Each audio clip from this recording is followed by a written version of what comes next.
Yes, la famille. Bon, bah écoutez, on est actuellement le mercredi 13 octobre 2021. Et puis, je suis venu voir Ludovic Tolassi quasiment en courant.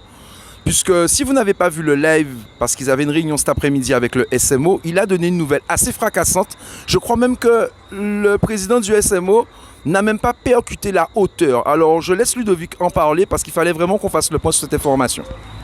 Bon, alors en fait, un truc tout simple, hein. Bon, alors là, nous commençons ce combat-là. Je parle en créole, en français, comment tu veux? En français, parce En que tu anglais sais déjà qu'en français, pour En que français, tout le d'accord. monde prenne la hauteur. Ok. Alors, quand on a commencé le combat, c'est vrai qu'on s'est adressé à peu près à toutes les institutions.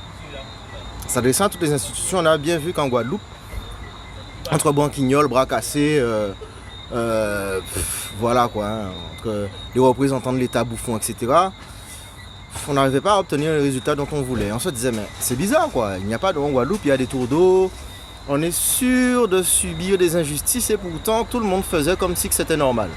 On s'est dit, mais si tous nos politiques trouvaient que c'était normal, si la France trouve que c'est normal que la situation de la Guadeloupe est telle qu'elle est, en justifiant de babioles, de distribution de ceci, de cela, tiens de manière candide qu'on allait s'adresser à différentes instances. L'Europe, on s'est dit à la défenseur des droits au niveau de la France même, et on a vu que tout le monde a trouvé la situation là normale. Et de manière candide, en fait, on a envoyé un rapport qu'on a travaillé avec d'autres associations et qu'on a appelé le rapport au secours. Il est là, comme vous le voyez. C'est un rapport qui fait, bon, Yannis et moi, on a passé quelques jours dessus aussi, mais qui fait 30 pages. Mais dans ces 30 pages-là, en fin de compte, on a décrit la situation de la Guadeloupe en s'appuyant sur des documents de la préfecture, de la DEAL.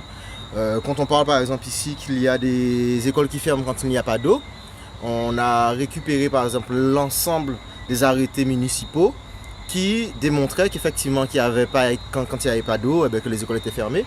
Et de manière candide, on a envoyé ça à l'ONU. Attends, répète. De manière candide.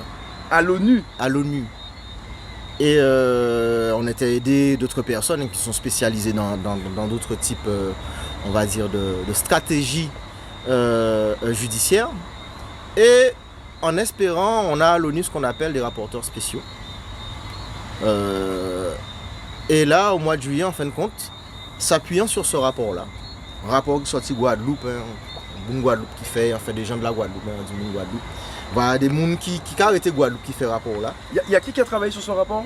Eh ben, on ne peut pas donner les noms. Voilà.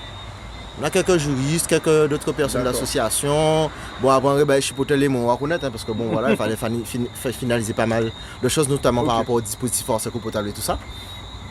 Et le 20 juillet, l'ONU a écrit une lettre au président de la République, Macron. Et de manière diplomatique, a tout simplement dit, ah tiens, on a des gens qui nous ont transmis un rapport. Bien sûr, on a mis toutes les preuves avec, il n'y a pas que ça.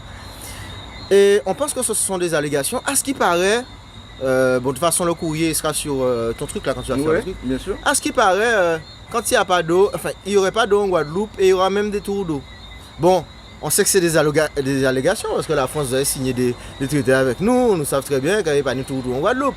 À ce qui paraît, quand il n'y a pas d'eau, il y a des écoles qui ferment. Nous pensons que cette association qui nous a transmis ce rapport fait preuve d'allégation. Il dit nous qu'à ce qui paraît en Guadeloupe, qu'il y a des hôpitaux qui n'ont pas d'eau. Nous pensons que ce sont des allégations parce que jamais la France a fait remonter au niveau de l'ONU qu'il y a un département français, d'autant plus un département européen qui souffrait de ces coupures d'eau.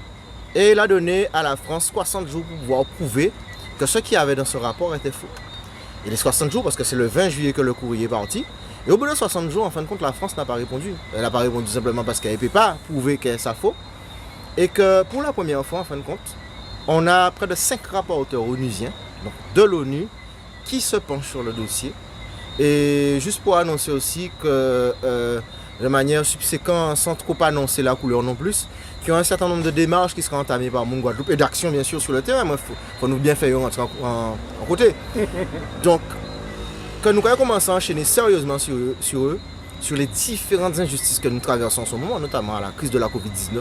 Mais on reste sur l'eau potable. Pour une fois pour toutes, et on a dit ça clairement pour monsieur le préfet qui nous répond avec des petits PV, des petits trucs de certains fonctionnaires de police et de gendarmerie. Je dis certains, pas tout qui couillons, mais ni à des petits noyaux durs des policiers très couillons et des gendarmes connards qui permettent de verbaliser nous là, nous décider des manifestations, car verbaliser les porte-parole alors qu'il y a passé des manifestations.